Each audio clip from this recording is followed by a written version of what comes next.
Good morning, Shri Swami Samarth. Welcome to mini blog. तर सकाळी सकाळी छान अशी दिवसाची सुरुवात झालेली आहे आणि व्हिडिओला पण सुरुवात केलेली आहे तुळशीच्या पूजेपासून. तर इकडे आमच्या काका येतात ना बेल द्यायला, तर श्रावण महिन्यामध्ये महिनाभर ते बेल देतात. तर ते बेल असं तुळशीमध्ये ठेवतात, म्हणून मी येताना पूजेसाठी ताटच घेऊन येते, जेणेकरून तुळशीतला बेल पण काढता येतो आणि तुळशीची पूजा पण होते. तर अशा पद्धतीनं तुळशीची पूजा वगैरे करून घेतली. आता तुळशीला कलर तर आणखीन नाही दिलेला आणि पावसाळा चालू आहे, म्हटलं जरा थोडंसं उघडलं ना पावसाळा की कलर देऊन घेऊया दिवाळीच्या टायमिंगला वगैरे. आणि तोपर्यंत तुळशीला आणखीन कलर नाही दिलेला, नवीनच आणलेली आहे, तर देऊन घ्यायचा आहे. पण जरा थोडंसं ऊन कडक पडलं ना त्यावेळेस म्हटलं आता कलर दिला आणि पाऊस आला की धुवून वगैरे जाण्याची शक्यता, कारण पावसाचं काहीच सांगता येत नाही. आत्ता एवढा हल्ली पाऊस पडायला लागला ना की बस.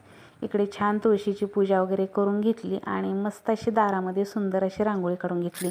आजची दारामध्ये सुंदर अशी महादेवाची पिंडच काढलेली आहे.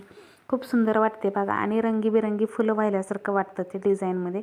आणि बाकीची पांढरी फुलं पण काढलेली आहेत, तर खूप छान वाटते. भरपूर अशा आपण महादेवाच्या पिंडीवरती फुलं वाहिल्यात असं वाटतं. बेलाचं पान काढलेलं आहे. उंबऱ्याची पूजा वगैरे करून घेतली. दाराभोवती पण उंबऱ्याभोवती पण रांगोळी काढून घेतली. आणि शक्यतो मला कलरच्या रांगोळ्यांपेक्षा पांढरीच रांगोळी काढायला खूप आवडते आणि तुम्हाला जवळनं दाखवते, बघू शकताय. छान अशी साधी सिंपल आणि सोपी रांगोळी आणि मस्त असं उंबरापूजन तर इकडे झालेली आहे. दारामधली रांगोळी वगैरे काढून घेतली. त्यानंतर आज मंदिरामध्ये जाणं शक्य नव्हतं, कारण समर्थ नसल्यामुळे मंदिरामध्ये कोणी घेऊन जायला नाही.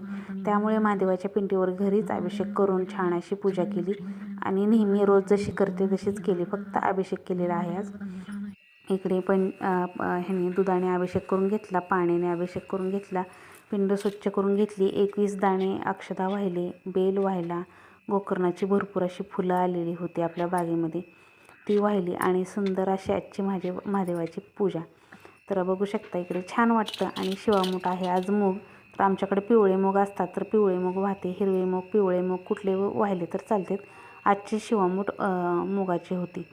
शिवा शिवा महादेवा माझी शिवामूठ, ईश्वरा देवा माझी शिवामूठ स्वीकार कर रे देवा, असं म्हणतात. आणि शिवामूठ वाहून छान अशी सुंदर देवपूजा बघू शकताय.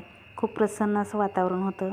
आणि मंदिरात जाणे शक्य नाही आज, कारण त्याचे पप्पा जर संध्याकाळी घेऊन जातो म्हटले, स्वयंपाक वगैरे लवकर उरकून घ्यायचा आणि मग मंदिरात जायचं. सकाळी सकाळी छान अशी पूजा केली की प्रसन्न वाटतं आणि मंदिरात संध्याकाळी जायचं आहे, तर म्हटलं चला हा ब्लॉग तर तुमच्यासोबत शेअर करू. आपल्या देवघरातली पूजा वगैरे केलेला, छान अशी मस्त पूजा वगैरे करून घेतली, आरती करून घेतली आणि सगळ्या घरामध्ये आरती फिरवत असते.